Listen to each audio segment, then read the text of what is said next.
આ જગત જે છે ને એ માયા દ્વારા નિર્મિત છે, મહામાયા દ્વારા.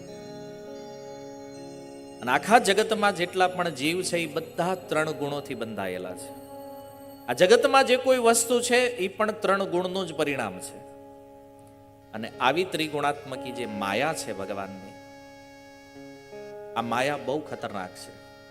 ગીતામાં ભગવાન કહે છે, દૈવી હેશા ગુણમયી મમ માયા દુરત્યયા. જો પોતાની જ માયાની એડવર્ટાઇઝમેન્ટ કરે છે ભગવાન ગીતા કે અર્જુન, મારી જે માયા છે ને બહુ ખતરનાક છે. અને કેવી ખતરનાક છે? બોલે દુરત્યય છે. મમ માયા દુરત્યય. અર્જુન, આને પાર કરવી બહુ મુશ્કેલ છે. મોટા મોટા લોકો આમાં ગોથા ખાઈ જાય. અને માયાદેવી પણ ચૈતન્ય ચરિતામૃતમાં કહે છે કે બ્રહ્મા અને શિવજી પણ મારાથી બચ્યા. આ ખતરનાક માયા છે. અને કઠણ તો છે ભગવાનની માયા. એને આમ હાવ આપણું માનવીને એટલું આમ એમ એટલું ઢીલું નથી કામ એનું. કવિ કહે છે, रक्त मांस हड्डी के ढेर पर मढ़ा हुआ है चा, देख उसी की सुंदरता हो जाती नींद हराम, ये माया तेरी बहुत कठिन है राम, माया तेरी बहुत कठिन है राम. જો આ શરીર જે છે ને, આ શરીર શું છે? બોલે આ શરીરમાં રક્ત, લોહી છે, માંસ છે અને હાડક્યા છે. સ્નાયુઓથી બ્રહ્માજી આને બાંધી દીધું છે. અને બ્રહ્માજીએ જોયું કે આરું દેખાવામાં બહુ ભયાનક લાગે છે, તો ઉપર ચામડું મટી દીધું. હારું, ફર્સ્ટ ક્લાસ છે ને. હવે માની લો કોઈ પણ રૂપાળા વ્યક્તિને આપણે જોઈએ ને, સ્વરૂપવાન, એટલે તરત એમ થાય આને પામે, એને પામવાની ઈચ્છા થાય, આ મળે. પણ તમે વિચાર કરો, નાનો એવો બાળક હોય, રમતો હોય, સુંદર હોય, તો એના ગાલ પકડવાની ઈચ્છા થાય ને. બાળકોને આલિંગન કરવાની ઈચ્છા થાય. કોઈ સુંદર યુવતી હોય તો કોઈ યુવાનના મનમાં કામ જાગે, આને સ્પર્શ કરું, આ જો મને મળી જાય ને તો મારું જીવન સુખી થઈ જાય.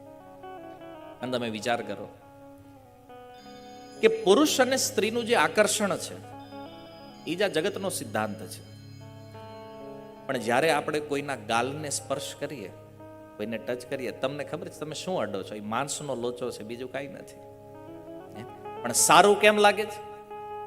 તો કે આ બ્રહ્માજી જે ચામડું ઉપર મટ્યું છે ને, રક્ત માંસ હડ્ડી કે ઢેર પર મઢા હુઆ હે ચામ, આ ચામડી જે છે ને એની સુંદરતા છે. બાકી એની હેઠેની વસ્તુ ડોક્ટર એકવાર બોડી ખોલીને બતાવે ને, આપણું ને આપણું શરીર આપણને ગટર લાગે, જોવું ન ગમે, એટલું ખરાબ છે આ. પણ આ ચામડું જે ઉપર મટ્યું છે ને, બસ આ ખેલ ચામડાનો છે આખો. કારણ માયા. નથી સમજમાં આવતું કે આની અંદર જે છે ને એ માંસ, રક્ત, હાડક્યા સિવાય બીજું કાંઈ નથી આમાં. અને તોય દેખ ઉસી કી સુંદરતા હો જાતી નીંદ હરામ. કોઈ સારું રૂપ જોઈ લે ને પછી ઊંઘ નો આવે રાતે. આ પ્રેમમાં જેટલા પડે ને હુતા નથી. હું કામ? આ હાટું થઈ એને ઊંઘ નો આવે,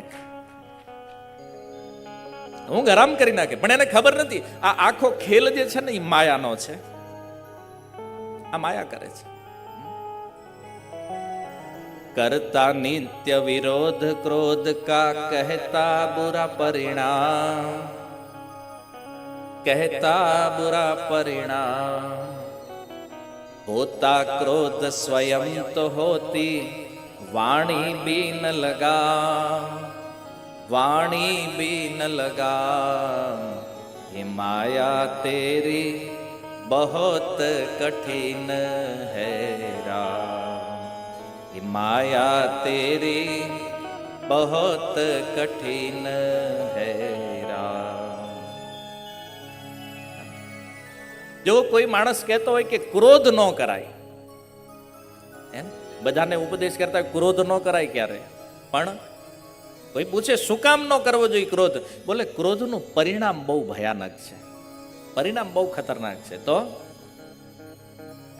આ ઉપદેશ બીજાને કરતા હોય, પણ જ્યારે ઈ ક્રોધિત થાય પોતે ત્યારે વાણી બિન લગામ, પછી તો એને કંટ્રોલ ન રહે હું બોલું છું. આ દશા છે માયાની. ઉપદેશ એવી વસ્તુ છે બીજાને આપો ને બહુ સારું લાગે, પણ પોતાને જ્યારે કરવાનું આવે ને ત્યારે ખબર ન રહે ક્યાંથી ક્યાં વયા જાય. એમ મહાત્મા હોય તો ક્રોધ થઈ જાય ને ત્યારે ખબર ન રહે શું બોલે છે. બીજાને ભલે કહેતા હોય ક્રોધ ન કરવો જોઈએ. આ ભગવાનની માયા છે.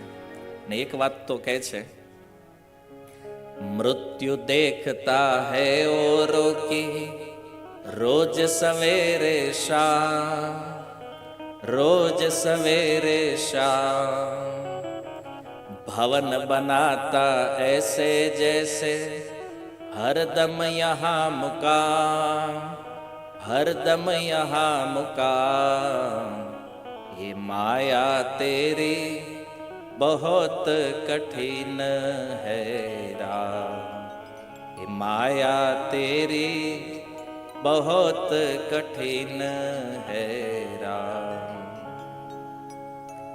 સંસારમાં જોવે, રોજ સવારે ન્યૂઝપેપર ખોલે અને દેખાય કે આજ આટલા લોકોનું મૃત્યુ થયું, આજ આટલા લોકો મર્યા છે.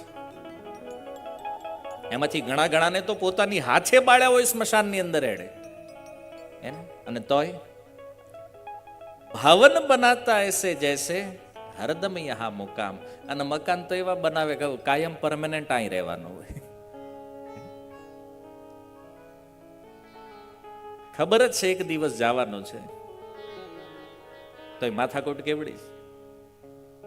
અમુક નાના મોટા જમીનોના ડખા હોય ને તો પેઢીઓ નીકળી જાય, બોલતા નથી લોકો. 1 ફૂટ જગ્યા કોઈ દબાઈ દીધી હોય ને એનો જ ભાઈ હોય, પણ જવા ન દે. હાલો ને ભાઈ આપણો જ ભાઈ છે, ભાઈ 1 ફૂટ લઈ ગયો વધારે તો વાંધો નહીં, પણ ત્યાં વિરોધ ઉભા કરે. આ બધો માયાનો ખેલ છે. પરમેનન્ટ રહેવાના છીએ આપણે. જે જમીનો, જે સંપત્તિઓ આજ આપણા નામે છે ને એ પેલા કોકના નામે હતી. હાથ બાર જોઈ લેજો, ખ્યાલ ન હોય. અત્યારે આપણું નામ છે ને પછી બીજાનું. આ જગતમાં હાથ બારમાં નામ ફરે ખાલી, બાકી બધું આઈના રહે. આપણે નીકળી જઈએ છીએ, આવન જાવન આપણે કરીએ છીએ, સંપત્તિ નહીં, વસ્તુ નહીં. અને મૃત્યુ આ શિક્ષા રોજ આપે છે. ન્યૂઝપેપર જે વાંચતા હોય એને તો એટલું જ્ઞાન થવું જોઈએ કે આ રોજ પેપરમાં શ્રદ્ધાંજલિની એક કોલમ આવે છે ને અહીંયા ફોટા છપાય છે, એક દિવસ આપણો ફોટો આમાં આવવાનો છે. પણ તોય આ જગતની એવી વસ્તુઓ જે હંમેશા માટે છૂટવાની છે, છતાં એના માટે રાત દિવસ પ્રયાસ કરીએ છીએ. અને એટલા માટે એક જ ઉપાય છે, ભગવાનનું નામ જપો. કારણ કે ગીતામાં ભગવાને કીધું મમ માયા દુર્ત્યયા, આ માયાને પાર કરવી મુશ્કેલ છે. પણ અર્જુન કે પ્રભુ તમે એડવર્ટાઇઝમેન્ટ તો બહુ મોટી કરી, પણ આમાંથી બચવાનો કઈક ઉપાય? ભગવાન કહે છે મામેવ યે પ્રપદ્યન્તે માયામેતામ તરંતિ તે. અર્જુન મારી શરણમાં તું આવી જા, આ માયાથી પાર થઈ જઈશ. જો માયાથી છૂટવું અઘરું નથી. આપણે ઘણા લોકોને કહીએ કે ભજન કરો ને, તો કે પ્રભુ અમે તો એવા માયામાં ફસાણા છીએ, ભજન તો અમારે બહુ કરવું છે, પણ આ માયામાં હલવાણા શું કરી? હવે પ્રશ્ન એ છે કે તમે માયાને પકડી છે કે માયાએ તમને પકડ્યા છે? આપણે માયાને પકડી છે, માયા આપણને નથી પકડતી. માની લો આ બધું જ છોડીને તમારે વૃંદાવન વહી જવું, કોણ રોકે તમને? પણ આપણી ઓલી જે આસક્તિ છે ને, છૂટતી નથી. અને જો માયાથી છૂટવાનો બેસ્ટ ઉપાય ભગવાને બતાવ્યો, મામેવ યે પ્રપદ્યન્તે માયામેતામ તરંતિ તે. અર્જુન તું મારી શરણમાં આવી જા. શું કામ? જુઓ, તમે માછીમારને જુઓ ને, માછીમાર જ્યારે જાળ ફેંકે તો એમાં જાળમાં કઈ માછલી ફસાય ખબર? જે માછલી ભાગવાની ટ્રાય કરે ને બહુ, ઈ હલવાય. પણ જે માછલી ક્યાંય ભાગે નહીં, માછીમારના ચરણ મારે ને, એ કોઈ દી જાળમાં ન હલવાય. કેમ? કારણ કે ઝાડ તો એ દૂર નાખે છે, અને ઓલી માછલી દૂર ભાગવાની ટ્રાય કરે એટલે એ હલવાઈ જાય. પણ જે માછલીઓ માછીમારના શરણમાં છે ત્યાં તો ઝાડ હોતી નથી. એમાં જગતમાં જે જીવ ભગવાનની શરણમાં છે, આ સંસારમાં રહેવા છતાં એ માયામાં ફસાતો નથી. આ સિદ્ધાંત છે. કેટલો સરળ ઉપાય છે જો માયાથી છૂટવા. કારણ કે ભગવાનનું નામ લ્યો, અમારે તો ઘણું લેવું છે પણ ભગવાન લેવડાવે તેથી. ઈમેલ કરશે ત્યાંથી, બેટા લઈ લે નામ, હવે તારે જવાનો ટાઈમ થઈ ગયો છે. હે, આ અમુક તો હા જવાની તૈયારીમાં છે. આપણને એમ થાય કે બાબા આજ જાહે કાલ જાહે. હે, એને કઈ દાદા નામ લ્યો ભગવાનનું, તાકે ભગવાન લેવડાવે તઈ લેશે. ફોન કરશે તમને, એવો ટાઈમ થઈ ગયો લઈ લે. આ ગીતા ભાગવત આ એના માટે જ કીધું છે ભગવાને, ભજન કરો. ઘણા યુવાનોને કહી ભજન કરો, કે ગઢા થાવું ત્યારે કરશું. આ ગઢા જે છે એને મળો કેટલા ભજન કરે છે, હાવ બેહીન ટાઈમ પાસ કરે. ટાઈમ ટુ ટાઈમ ચા પીવાની, બસ ઓટલા ભાંગવાના, બીજું કાંઈ નહીં. એને પોતાના આવવા વાળા મૃત્યુની ચિંતા નથી. આ માયાનો પ્રભાવ છે. એટલા માટે